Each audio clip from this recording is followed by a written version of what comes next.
بسم الله الرحمن الرحيم. الحمد لله وحده والصلاة والسلام على من لا نبي بعده وعلى آله وأصحابه الذين أوفوا وعده. أما بعد فأعوذ بالله من الشيطان الرجيم. بسم الله الرحمن الرحيم. قل بفضل الله وبرحمته فبذلك فليفرحوا هو خير مما يجمعون. وقال النبي صلى الله تعالى عليه وسلم: خيركم من تعلم القرآن وعلمه. وقال عليه الصلاة والسلام: من صام رمضان إيمانا واحتسابا غفر له ما تقدم من ذنبه، أو كما قال عليه الصلاة والسلام.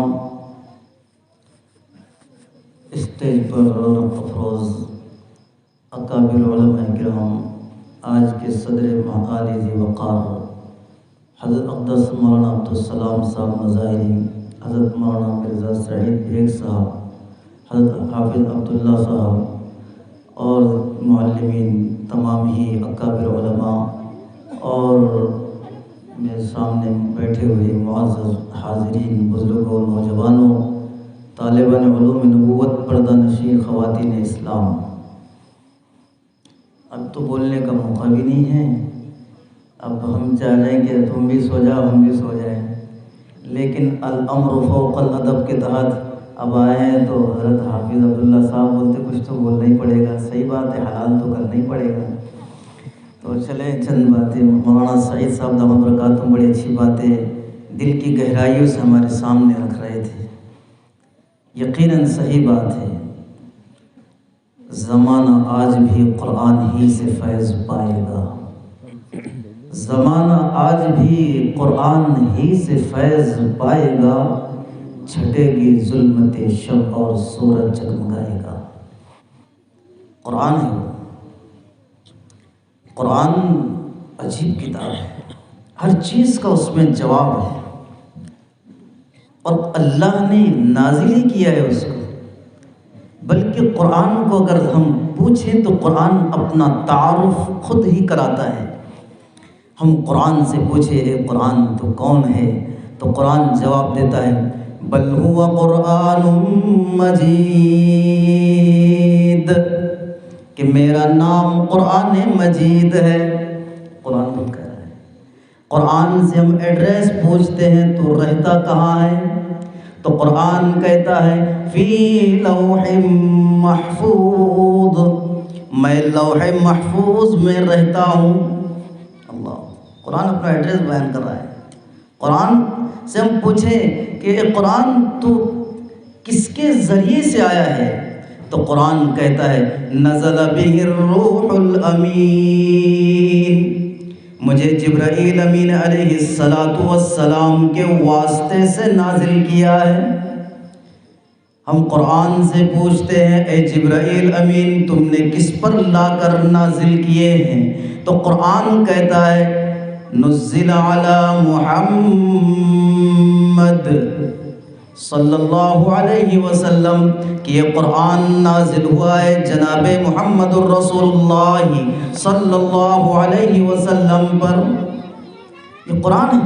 ہم قرآن سے پوچھیں اے قرآن تو کب نازل ہوا، کس مہینے میں نازل ہوا، تو قرآن کہے گا شہر رمضان الذی انزل فیہ القرآن، میں رمضان کے مہینے میں نازل ہوا ہوں. ہم قرآن سے پوچھتے ہیں تو کس وقت نازل ہوا ہے، کون سے شب تھی، کون سا دن تھا، تو قرآن اس کا بھی جواب دے گا ان اِنَّا أَنزَلْنَاهُ فِي لَيْلَةِ الْقَدْرِ کہ مجھے جو نازل کیا ہے وہ لیلۃ القدر میں نازل کیا ہے۔ اب ہم قرآن سے پوچھتے ہیں اے قرآن تیرے میں طاقت کون سی ہے، تیرے میں ایسے کون سا پاور ہے، تیرا مقام کیا ہے؟ تو قرآن کہتا ہے لو انزلنا هذا القرآن على جبل لرأيته خاشعا متصدعا من خشية الله۔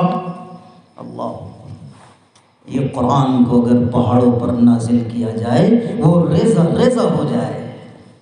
آسمان نے قبول نہیں کیا، زمین نے قبول نہیں کیا، پہاڑوں نے قبول نہیں کیا، قبول کیا تو حضرت انسان کے دل نے قبول کیا ہے۔ یہ قرآن ہے، قرآن کی عظمت، اللہ اتنا ثقیل قرآن، ایسے معانی بھرا قرآن۔ پھر ہم قرآن سے کہتے ہیں قرآن تو آیا کیوں ہے؟ تو قرآن کہتا ہے لِتُخْرِجَ النَّاسَ مِنَ الظُّلُمَاتِ إِلَى النُّورِ۔ سن لو سارے جہاں والوں، قرآن صرف مسلمانوں کی کتاب نہیں ہے، قرآن صرف ہمارا نہیں ہے، بلکہ قرآن سارے انسانوں کی ہدایت کے لیے آیا ہے، سب کی ہدایت، چاہے وہ ہمارا غیر مسلم بھائی وطنی بھائی ہو، چاہے یہودی ہو، چاہے کرسچن ہو، چاہے جین ہو، چاہے کوئی بھی ہو، ہر ایک کی ہدایت اس میں چھپی ہوئی ہے۔ کیوں؟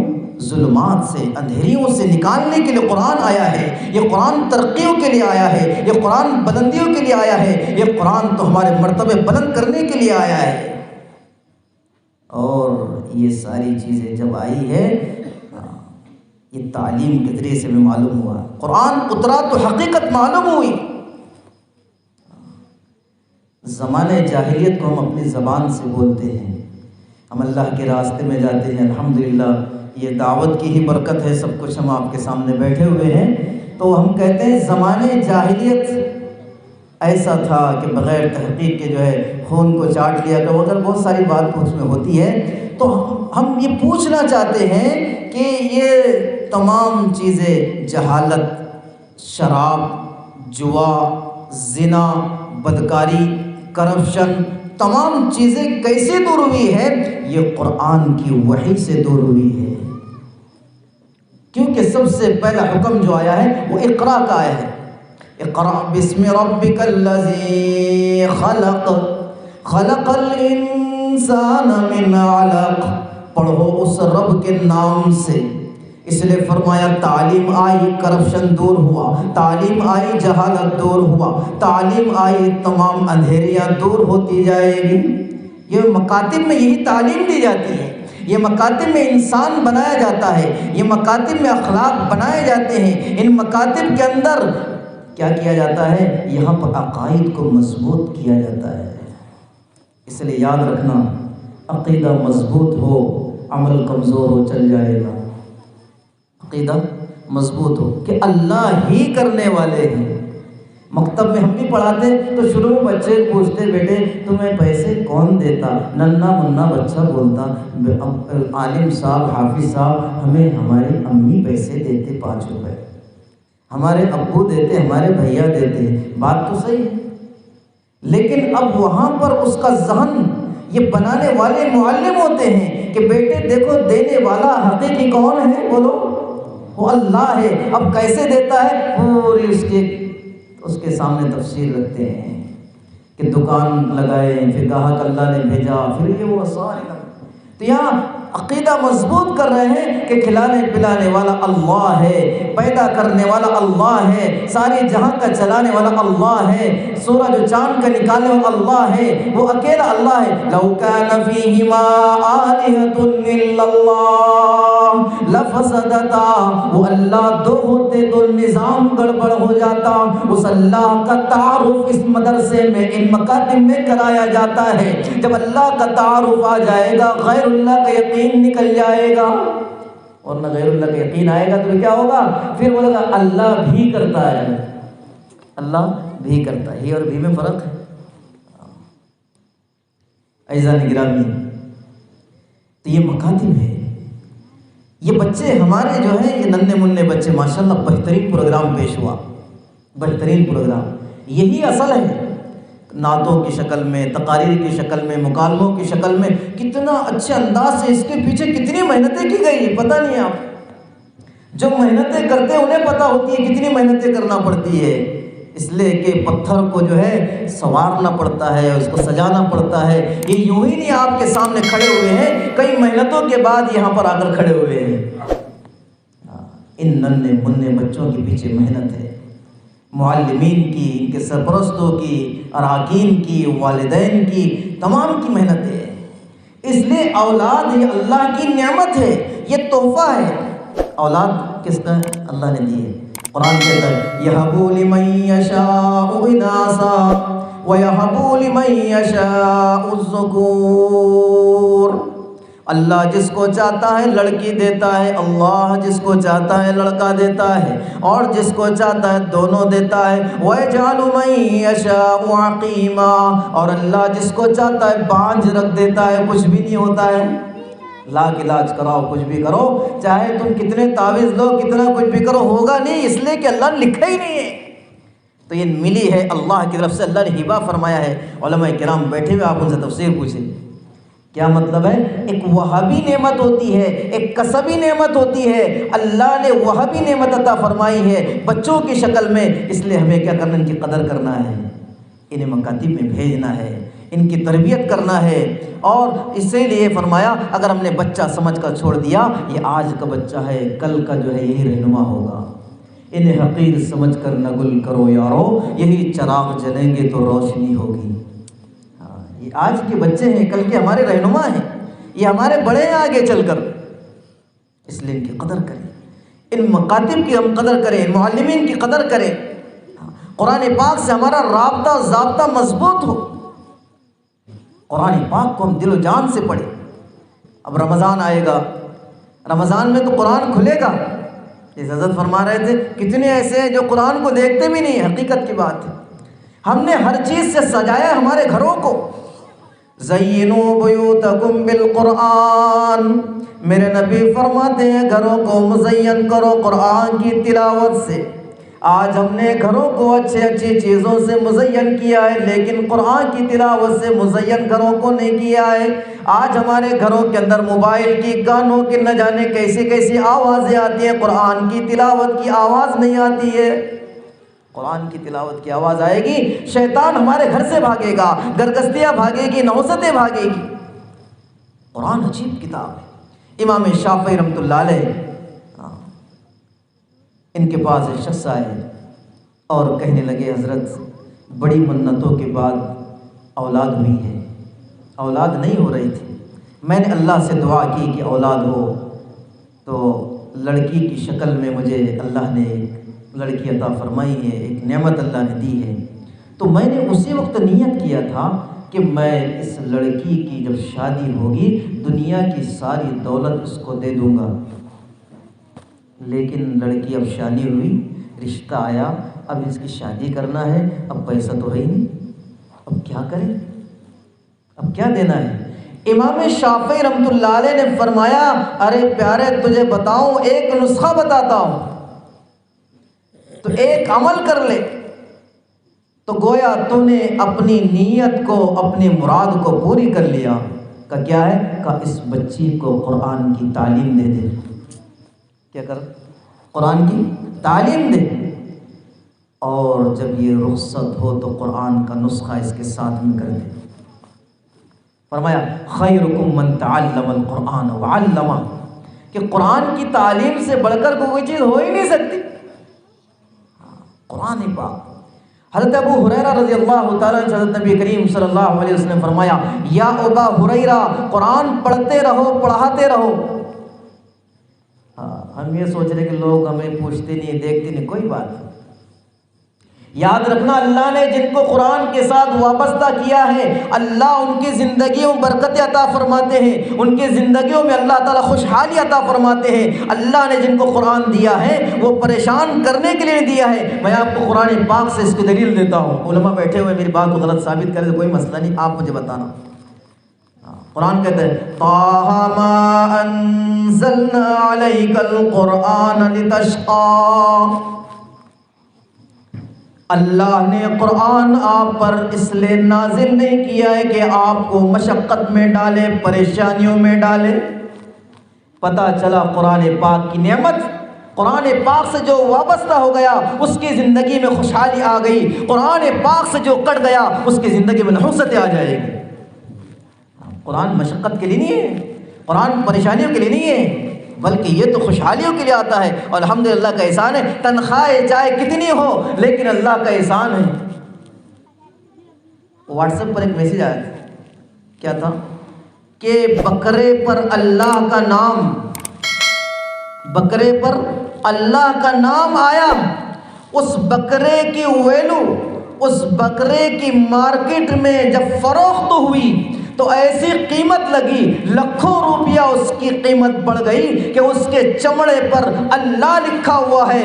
ارے لوگو، جس بکرے پر اللہ کا نام ہے اس کا مقام تو ہم نے بڑھایا ہے۔ میں آپ سے پوچھنا چاہتا ہوں، میں اپنے دل سے سوال کرنا چاہتا ہوں، ارے جس کے سینوں میں اللہ نے پورے 30 پارے رکھے ہو، بتاؤ ہم نے اس کی کیا قدر کی؟ اس کو بھی تو قدر کرنی چاہیے۔ 6000 سال آپ کے آگے نہیں بات کر رہا ہوں، دوسری طرف کی بات کر رہا ہوں۔ آپ تو ماشاءاللہ قدردان ہیں، ماشاءاللہ آپ تو دیکھ رہے ہیں، ساری چیزیں کریں، آپ کے آگے نہیں بات کر رہا ہوں۔ ایک عام ماحول ہے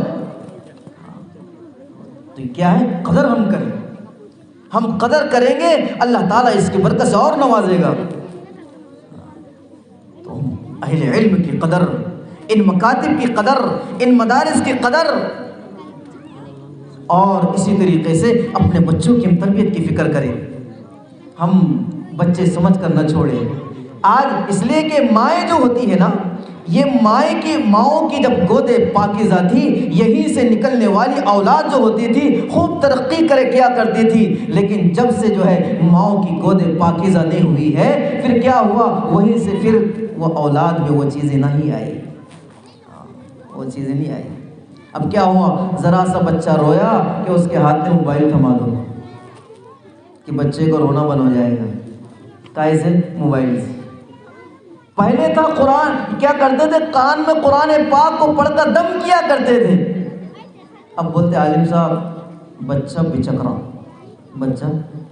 دم کرو۔ ارے زور سے اس کے کان میں ہے نا، کچھ ہو سکتا موبائل کی آواز گئی ہوگی، کچھ کی طرح اس کو وجود تلاش کرو۔ اب تو دم تو کر دیا، لیکن قرآن تو دم کرو۔ ہاں، آج فکر یہ عجیب ہے، اس لیے ہمیں چاہیے ہم بچوں کی دیکھ ریکھ کریں۔ اس نے فرمایا، حدیث میں آتا ہے، کل مولود یولد علی الفطرہ وابواہ یہودانہ او ینصرانہ او یمجسانہ او کما قال علیہ الصلوۃ والسلام۔ بچہ فطرت اسلام پر پیدا ہوتا ہے، لیکن ماں باپ کی صحیح تربیت نہ ہونے کی وجہ سے وہ یا تو یہودی بن جاتا ہے، یا نصرانی بن جاتا ہے، یا مجوسی بن جاتا ہے۔ تربیت ضروری ہے۔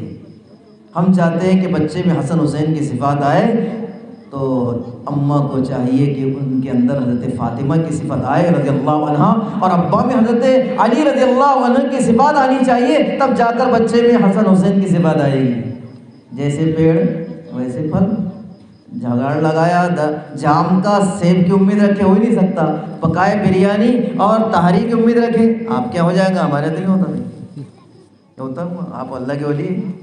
تو یہ ایسی امید لگانا ہے نا، اس لیے فرماتے ہیں کہ کیا کرنا ہے، بس گمان کرنا ہے اللہ غفور الرحیم ہے، یہ سوچ کر بالکل سب کچھ چھوڑ دینا، بالکل اللہ ہی غفور رحیم ہے، لیکن ساتھ فرماؤ نبئ عبادی انی انا الغفور الرحیم، میرے بندوں کو باخبر کر دو میں بہت ہی معاف کرنے والا ہوں۔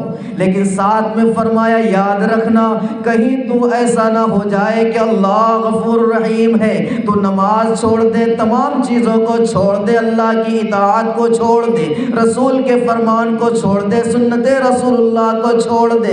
تو وہیں پر فرمایا وَأَنَّ عَذَابِي هُوَ الْعَذَابُ الْأَلِيمُ، یاد رکھنا میرا عذاب بھی بڑا دردناک ہے، میں نے جنت بھی بنائی ہے، میں نے جہنم بھی بنائی ہے، نیک اعمال کر کے آئے گا تو جنت میں داخل کروں گا، اگر برے اعمال کر کے آئے گا جہنم میں ڈالوں گا۔ وَهَدَيْنَاهُمَا النَّجْدَيْنِ، اللہ نے دو راستے عطا فرمائے ہیں، ایک سیدھا جاتا ہے، ایک الٹا جاتا ہے، ایک گمراہی کی طرف جاتا ہے، ایک سیدھی سڑک جاتی ہے جو جنت کی طرف لے جاتی ہے۔ اس لیے میرے بھائیو دوستوں، کچھ ہمارے بھی کچھ کرنا ہے، اس لیے کیا کریں، ہم اپنے بچوں کی تربیت کریں، ان مکاتی سب ضبط ہو۔ جب گودے یہ جتنے بھی بڑے ہیں نا، حضرت قاری طیب صاحب رحمۃ اللہ فرمایا کرتے تھے کہ کوئی عورت نبیہ نہیں ہوئی ہے لیکن نبیوں کی والدہ ہوئی ہے، نبیوں کی والدہ ہوئی ہے، انہی کے گودوں سے سب آئے ہیں۔ امام بخاری رحمۃ اللہ علیہ اللہ کو فرمایا کرتے تھے، میں میری ماں کی دعاؤں کا نتیجہ ہوں۔ آنکھوں کی بنا ہی چلے گئی امام بخاری رحمۃ اللہ علیہ کی، ماں دعا کر رہی ہے، اے اللہ میرے بچے کی آنکھوں کی روشنی واپس کر دے۔ لکھا ہے کتابوں کے اندر، ماں رو رہی ہے بچے کے لیے۔ خواب میں آتے ابراہیم علیہ السلام اور فرماتے، بی بی تو اتنا کیوں روتی ہے، دیکھ جا تیرے بچے کی آنکھوں کی روشنی آ گئی ہے۔ صبح جو دیکھا آنکھوں کی روشنی واپس آ گئی۔ امام بخاری رحمۃ اللہ فرمایا کرتے تھے، میری ماں نے جب بھی دودھ پلائے بغیر وضو کے نہیں پلایا ہے۔ یہ خواجہ معین الدین چشتی اجمیر رحمۃ اللہ علیہ بنگال کا سفر کیا، جب آئے تو بڑے خوش ہونے لگے۔ والدہ کہنے لگی، اتنا خوش کیوں ہو رہے ہو؟ فرمایا، خوش کیوں نہ ہو، اتنے لاکھوں لوگوں نے اسلام قبول کیا ہے، ہزاروں لوگوں نے توبہ کی ہے۔ کہا، یہ کمال تمہارا نہیں ہے، کمال میرا ہے، جب بھی تمہیں دودھ پلایا ہے بغیر وضو کے دودھ نہیں پلایا ہے۔ تربیت تھی ماؤں کی، جب ماؤں کی گودیں پاکیزہ تھی۔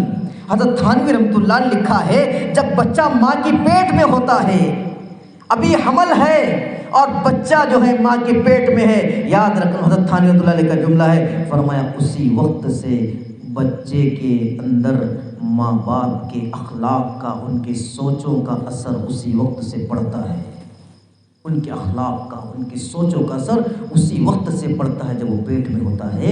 اور اگر وہ تھانوی لکھا ہے کہ ایک بچہ چور پیدا ہوا، وجہ کیا تھی کہ ان کی والدہ نے جو ہے مدت حمل میں چوری کی تھی، اثر پڑا اس کا، ہاں وہاں کا اثر ہے۔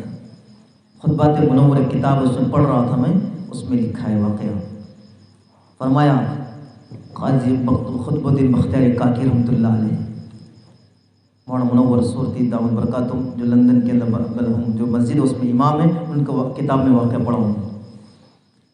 فرمایا قاضی قطب الدین بختیاری کاکی رحمۃ اللہ علیہ، ان کے والد کا سایہ سر سے اٹھا تو ان کی والدہ قاضی حمید الدین ناگوری رحمۃ اللہ علیہ کی خدمت میں لے گئی اور کہا کہ میرے بچے کی بسم اللہ کروائیں۔ قاضی حمید الدین ناگوری رحمۃ اللہ علیہ نے فرمایا ٹھیک ہے، تو یہ بچہ خود کہنے لگے خواجہ قطب الدین بختیاری کاکی رحمۃ اللہ علیہ کہ آپ میرا ہی پہلے سن لو، کیا کر لو، جس بچے کی بسم اللہ کرنے کے لیے لے گئے ہیں وہ بچہ کہہ رہا ہے میرا ہی سن لو۔ کہا آپ سناؤ، تو بچہ پڑھنے لگا، بسم اللہ الرحمن الرحیم الحمدللہ رب العالمین۔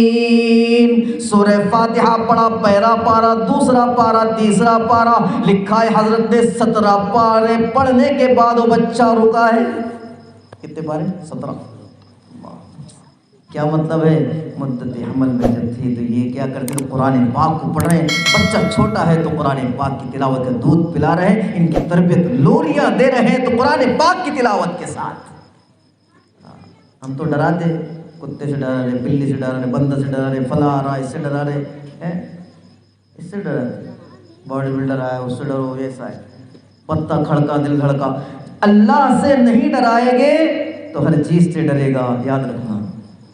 اس لیے فرمایا کیا کرو اپنے بچوں کی تربیت۔ تو اسی کے ساتھ عزیزان گرامی وقت تو ہو گیا ہے، بیان میں تو کرنا ہی نہیں اپنے کو آتا اپنا گلڈے صاحب الامر فوق الادب کے تحت آپ کے سامنے آ کے بیٹھے ہیں، کچھ سبق ہے آپ کے سامنے سنا رہے ہیں، اسی لیے ہم ان مکاتب کی قدر کریں، قرآن پاک سے اپنے کو وابستہ کریں۔ اب رمضان آئے گا، اس میں اب قرآن پاک کی ذرا دھول ٹنگ لے، اب ذرا نکالیں اس کو، اس لیے قرآن اور رمضان یہ دونوں جوڑ ہیں۔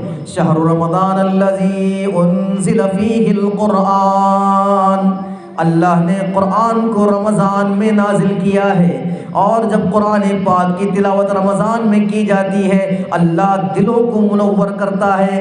یہ رمضان آئے ہیں گناہوں کو بخشنے کے لیے۔ حضرت علی رضی اللہ عنہ فرمایا کرتے تھے کہ اگر اللہ کو اس امت کو عذاب دینا ہوتا تو اللہ رمضان نہ دیتا۔ گویا رمضان کا ملنا اس بات کی علامت ہے کہ اللہ ہمیں جہنم میں نہیں ڈالے گا۔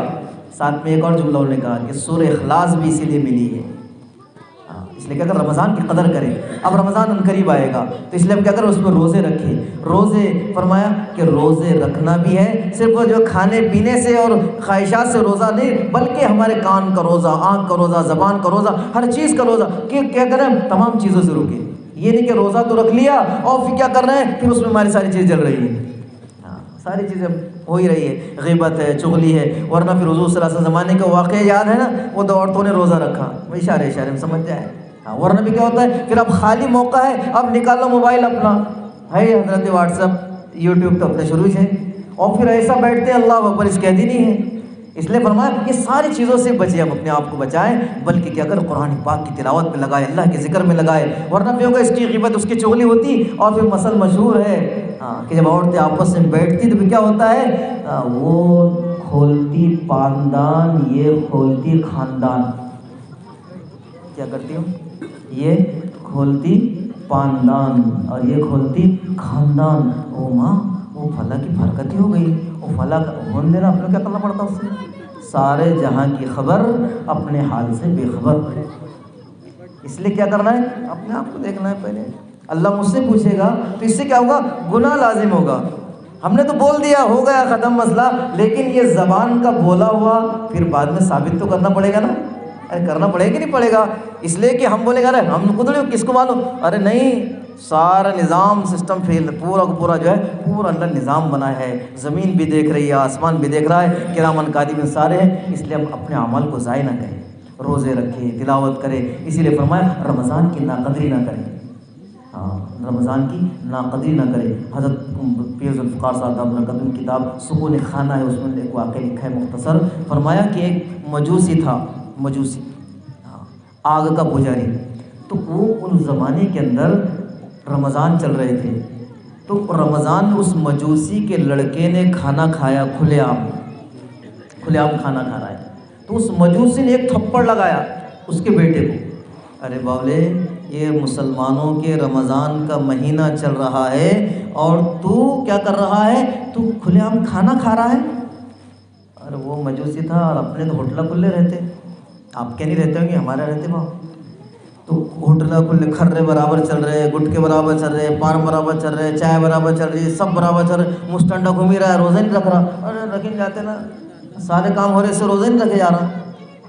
ارے یاد رکھو روزہ بعد میں رکھنا ہی رکھنا ہے، نہیں اب بولے اچھا رمضان چل گیا اب تو ختم ہو گیا مسئلہ، علماء بیٹھے گا آپ کیا پوچھنا با، روزہ رکھنا ہی پڑتا۔ اب بولے مولانا فدیہ کیا ہوتا ہے کہ روزے کا، بولے 2.25 کلو کیوں، ارے 25 کلو بھی دیا تو نہیں ہوگا، اور روزے رکھنا پڑتا۔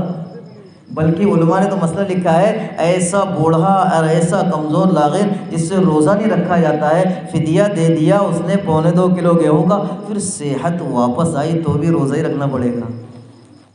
خیر یہ تو مسئلے کی بات ہے، وقت بھی نہیں اپنے پاس، تو اس میں روزہ کریں گے، سب روزے رکھیں گے، اس لیے روزے رکھنا ہے۔ یہ روزے جو ہے اللہ نے فرض کی ہے، یہ بوجھ نہیں ہے، بلکہ اللہ ہمیں تقویٰ اس کے ذریعے سے داخل کرنا چاہتے، تو اس نے تھپڑ لگائی، تو جب تھپڑ لگائی تو کہا کہ اس کا انتقال ہوا، انتقال ہونے کے بعد کسی نے خواب میں دیکھا کہ وہ جنت میں ٹہل رہا ہے۔ کون؟ وہ مجوسی آگ کا پجاری، کہاں ٹہل رہا ہے؟ جنت میں ٹہل رہا ہے۔ اللہ اکبر۔ تو فرمایا کہ تو یہاں کیسے آ گیا، تو مجوسی ہے، تو ایمان والا نہیں تھا، یہاں کیسے آیا؟ کہا میں نے رمضان کا ادب کیا تھا۔ دیکھیں ادب کتنی بڑی چیز ہے۔ مولانا یونس صاحب پالنپوری کی کتاب بکھرے موتی، اس میں لکھا ہے کہ زبیدہ خاتون کھانا کھا رہی تھی، اور کیا تھا، دوپٹہ سر سے نیچے سرکا ہوا تھا، لقمہ ہاتھ میں تھا، ادھر مؤذن نے کہا اللہ اکبر اللہ اکبر، ادھر آواز آئی اذان کی، تو انہوں نے سوچا اللہ کا نام لیا جا رہا ہے اور میرا سر کھلا ہوا ہے، تو یہ جو ہے بے ادبی نہ ہو جائے، لقمے کو جو ہے پلیٹ میں رکھا اور سر پر جو دوپٹے کو رکھا، اس کے بعد کھانا کھایا، اور ایسا نہ ہو کہ اللہ کے نام کی بے ادبی ہو جائے، تو اس بے ادبی سے بچنے کے لیے سر کو جو ہے انہوں نے دوپٹے سے ڈھک دیا. فرمایا جب ان کا انتقال ہوا تو کسی نے خواب میں دیکھا وہ جنت میں ٹہل رہی ہے. فرمایا تم تو جنت کے مستحق ہو, تم نے تو نہر زبیدہ بنائی ہے, اتنی تم نے جو ہے دین کے کام کیے ہیں, تمہارے محل کے اندر اتنی خادمائیں رات دن جو ہے قرآن پاک کو پڑھا کرتی تھی, تمہارا تعلق قرآن سے تھا, تمہارا تعلق احادیث سے تھا, دین تمہاری زندگی میں تھا, ہونا ہی چاہیے تھا. کہا نانا اللہ نے اس لیے مغفرت نہیں کی ہے, اللہ نے اس لیے مغفرت کی ہے. فرمایا اے زبیدہ, اے عورت, تو نے میرے نام کا ادب کیا ہے, اس لیے میں نے آج تیرے سارے گناہوں کو معاف کر کے جنت کا داخلہ طے کیا ہے. ادب.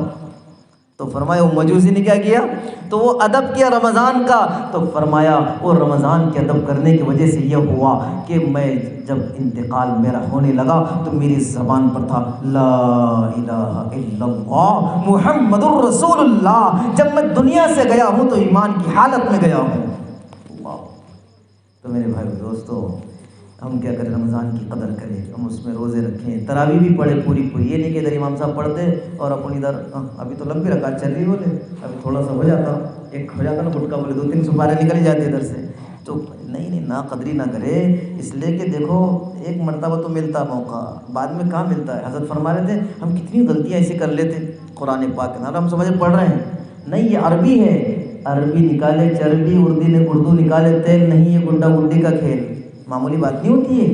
اس لیے ہم کیا کریں, اس کو سیکھیں. بلکہ ہمارے پاس علماء ہیں ماشاء اللہ, تعلیم بالغاں ساری چیز چلتی ہے, ہم قرآن پاک کو سیکھیں صحیح. اور اسی کے ساتھ میں یہ رمضان ہمارے گناہوں کو معاف کرنے کے لیے آیا ہے. اس لیے میں زیادہ طول نہ دیتے ہوئے میں قابل مبارکباد دیتا ہوں اس مکتب کو جو اس کا فیض جو چلا ہے, مکتب فیض محمود, اور اس کی نسبت بڑی اونچی ہے اور ماشاءاللہ. تو اسی لیے اللہ تبارک تعالیٰ سے دعا ہے اللہ تعالیٰ خوب اس کو ترقیات نصیب فرمائے.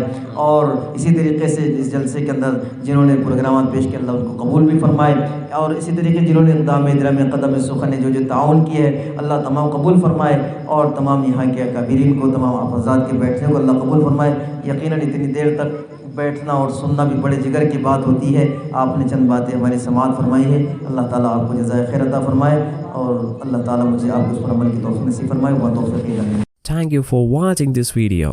If you enjoyed it, please hit the like button and the bell notification icon.